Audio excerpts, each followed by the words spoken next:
Lecture. बिस्मिल्लाहिर्रहमानिर्रहीम। मेरा नाम सर जुल्फ़कार अली आलमगीर है और मैं ओ लेवल्स को पाक स्टडीज़ और इस्लामियात पढ़ाता हूँ। आज का मेरा lecture how to write an A star answer. मेरे स्टूडेंट अक्सर मुझसे सवाल करते हैं कि पाक स्टडीज़ में ए स्टार लेना इतना मुश्किल क्यों है। तो मैं हमेशा उनको जवाब देता हूँ कि पाक स्टडीज़ में ए स्टार लेना बहुत आसान है अगर आप आंसर को ऑर्गेनाइज करने का फ़न जानते हैं। किसी टॉपिक के बारे में जो कुछ आप जानते हैं उस टॉपिक के हवाले से किसी क्वेश्चन को आंसर करते हुए अपनी मालूमात को आंसर में भर देना या ठूंस देना ए स्टार नहीं है, बल्कि क्वेश्चन को देखें कि उसमें कमांड वर्ड्स में से किस कमांड वर्ड का इस्तेमाल हुआ है, यानी एक्सप्लेन या डिस्क्राइब या डिस्कस या एनालाइज या कंपेयर या हाउ सक्सेसफुल या विच वाज मोर इम्पॉर्टेंट। इसके बाद अपने नॉलेज, अपनी मालूमात को ऑर्गेनाइज करें। अगर आप कमांड वर्ड्स के बारे में नहीं जानते तो आप ए स्टार आंसर नहीं लिख सकते।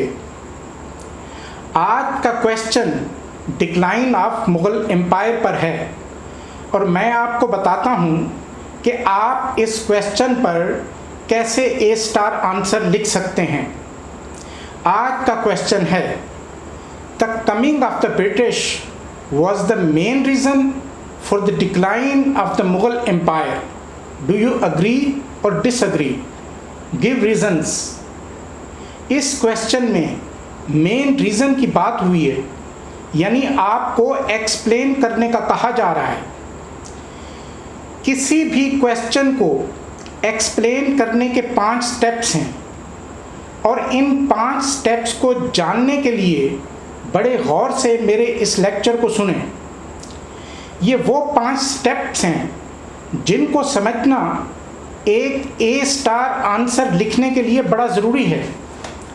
अगर एक आंसर सिर्फ सिंपलिस्टिक स्टेटमेंट के साथ लिखा जाए, यानी ब्रिटिश मुग़ल एम्पायर पर हमला या इन्वेड किया जिसकी वजह से मुग़लों का डिक्लाइन हुआ, तो ये स्टेप 1 है जिस पर स्टूडेंट को सिर्फ 2 मार्क्स मिलेंगे।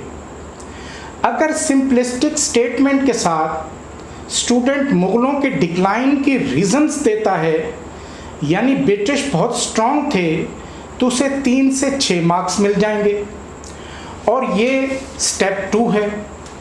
और अगर स्टूडेंट स्टेप 1 और स्टेप 2 के साथ मुग़लों के डिक्लाइन पर एक फैक्टर को एक्सप्लेन करता है तो उसे 7 से 10 मार्क्स मिलेंगे और ये स्टेप 3 है। अगर स्टूडेंट अपने आंसर में मुग़लों के डिक्लाइन के 2 फैक्टर्स बयान करता है, यानी जो ब्रिटिश एक्सपेंशन सब कॉन्टिनेंट में थी वो लिमिटेड थी, लेकिन ब्रिटिश फोर्सेस, उनके सुपीरियर वेपन्स, उनके ट्रेंड और डिसिप्लिन्ड सोल्जर्स और उनकी नेवल पावर के साथ मुग़लों की फोर्सेस का कोई जोड़ या मैच ही नहीं था और ब्रिटिश का मुकाबला मुग़लों के बस में नहीं था, जिसकी वजह से उनका रैपिड डिक्लाइन हुआ। लेकिन मुग़लों के डिक्लाइन की और भी बहुत सी रीज़न्स हैं। मुग़ल रूलर्स का एक्स्ट्रावेगेंट लग्जरी लाइफस्टाइल और उनकी लेविश स्पेंडिंग ने एम्पायर की इकोनॉमी का जनाजा निकाल दिया। इस तर्ज ज़िंदगी ने मुग़लों को इनकॉम्पिटेंट बना दिया और उनकी दिलचस्पी एम्पायर चलाने में ख़त्म हो गई।